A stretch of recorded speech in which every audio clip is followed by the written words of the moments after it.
Sega.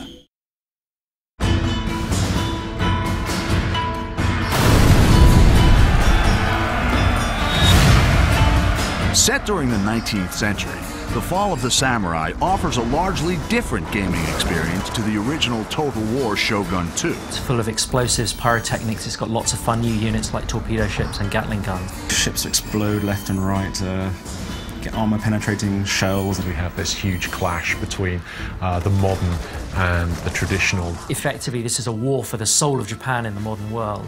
Torpedoes in the water, sir! In The Fall of the Samurai, the campaign map has been extended both further north to Hokkaido and to new island provinces in the south.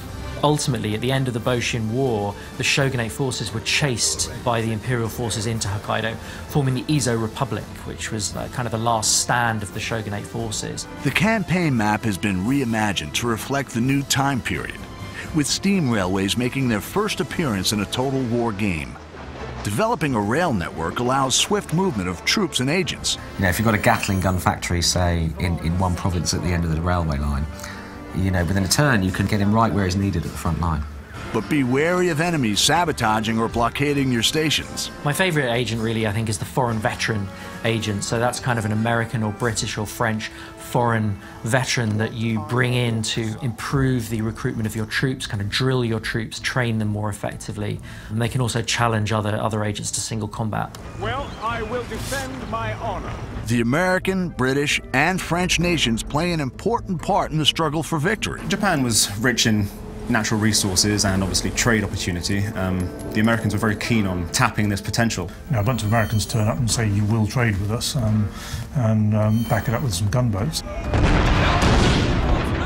The construction of trading districts for Western powers will give you access to devastating units and advanced technology. The Industrial Revolution and the Enlightenment that took many, many decades in the West gets condensed into 2 or 3 or 4 short decades in Japan. You know, in about 30 years, it's one of the most advanced industrial nations in the world. Instead of having to rely on expert swordsmen and people who you have very few of, you can train anybody to fire a Gatling gun. But the cost of modernization is great. You know, modernization means mechanized factories. It means the breakdown of traditional social values and social connections. Industrial development can breed discontent in the people and reduces the effectiveness of traditional weapons and units, such as samurai. A lot of people became more and more angry with what they saw as increasing foreign domination. If modernization, unhappiness becomes too much of a big issue, a region can suffer a samurai rebellion, which was something that actually happened in the 1870s, where a bunch of disgruntled samurai decided that all this westernization was no good and rose up against their masters. I thought it was quite nice. The dynamic clash between the old traditions and the new industrial world is at the heart of the Fall of the Samurai.